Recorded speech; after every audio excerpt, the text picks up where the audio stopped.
అందరికీ hi friends. October month అనేది కొంచెం ఇంపార్టెంట్ మంతే ఇది. 22 నుంచి 26 వరకి first semester second internal assessment exams అయితే కండక్ట్ చేస్తారు.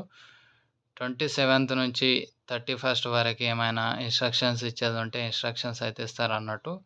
అండ్ 1 నవంబర్‌కి మనకి ఎగ్జామ్స్ అయితే స్టార్ట్ అయితాయి ఫస్ట్ సెమ్ వాళ్ళకి. సో, ఇంతకుముందు నేను అడిగాను గదా! ఫస్ట్ సెమిస్టర్ వాళ్ళకి జరిగినప్పుడే మిగిలిన సెమిస్టర్ వాళ్ళకి కూడా ఫస్ట్ ఇంటర్నల్ అసెస్మెంట్ ఎగ్జామ్స్ జరిగాయా? లేదా? అని.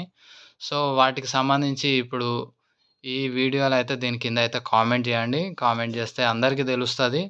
సో, అప్పుడు ఓన్లీ ఫస్ట్ సెమ్ అని మాత్రమే చెప్పాను గదా! మిగిలిన సెమ్ వాళ్ళకి కూడా అప్పుడే జరిగాయి అని మీరు ఒకవేళ ఈ వీడియో కింద కామెంట్ చేస్తే మిగిలిన వాళ్ళకి కూడా అర్థమైతది.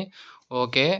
వాళ్ళు వాళ్ళదో, నాదో మిస్టేక్ అయితే జరిగింది గాబట్టి ఓన్లీ ఫస్ట్ సెమ్‌కి సంబంధించి మాత్రమే నేను వీడియో అయితే ఇస్తున్నాను. సో, ఫస్ట్ సెమ్‌కి ఏవైతే రెగ్యులర్‌గా జరుగుతున్నాయో మిగిలిన సెమ్ వాళ్ళకి గూడా అవే రెగ్యులర్‌గా జరుగుతున్నట్టు అందరికీ ఒక క్లారిటీ అయితే వస్తది. నవంబర్ ఫస్ట్ వీక్‌లో లేకపోతే ఫస్ట్ డేట్‌కైతే ఎగ్జామ్స్ అయితే స్టార్ట్ అయితాయి అన్ని సెమ్ వాళ్ళకి. ఈ వీడియో నచ్చితే లైక్ చేయండి.